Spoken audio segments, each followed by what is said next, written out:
Mesdames, Messieurs, bienvenue dans la quotidienne des marchés du FX du 28 octobre 2015. Les indices boursiers américains ont fini la séance de mardi en baisse en raison de l'incertitude autour des taux d'intérêt américains et des résultats décevants de Ford et d'autres entreprises. Le Dow Jones a reculé de 0,24%, le Nasdaq de 0,09% et le S&P 500 de 0,26%. Alibaba a bondi de 4,05%, terminant à 79,44 $ par action après des résultats satisfaisants au troisième trimestre. Le dollar a globalement stagné face aux autres devises majeures après la publication de mauvais chiffres économiques pour les États-Unis, les investisseurs ayant toujours les yeux rivés sur la prochaine réunion de politique monétaire de la Réserve fédérale. Les commandes de biens durables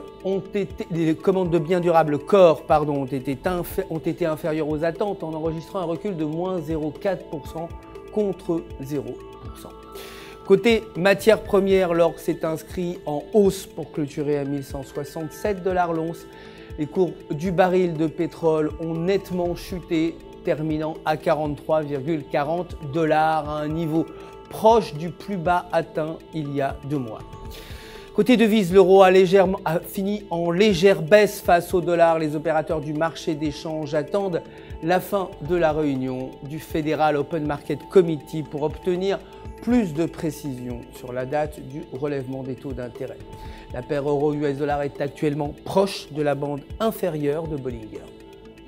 Si cette dynamique se poursuit, la paire pourrait retomber à 1,0750. Si elle franchit la bande médiane, elle pourrait en revanche bondir et atteindre 1,1500. Concernant la livre sterling, elle a fini en baisse face au dollar après la publication de chiffres montrant que la croissance économique britannique avait été plus lente que prévu au troisième trimestre. Sur le graphique de 4 heures, la paire livre US dollar reste sous la ligne de tendance baissière avec un indicateur momentum inférieur à 0. Si la tendance se poursuit, la paire pourrait continuer de baisser et atteindre 1,5150. En revanche, si elle parvient à franchir la ligne, la paire pourrait grimper et s'établir aux alentours de 1,5600. La croissance du PIB préliminaire a été inférieure aux attentes, 0,5% contre 0,6% prévu.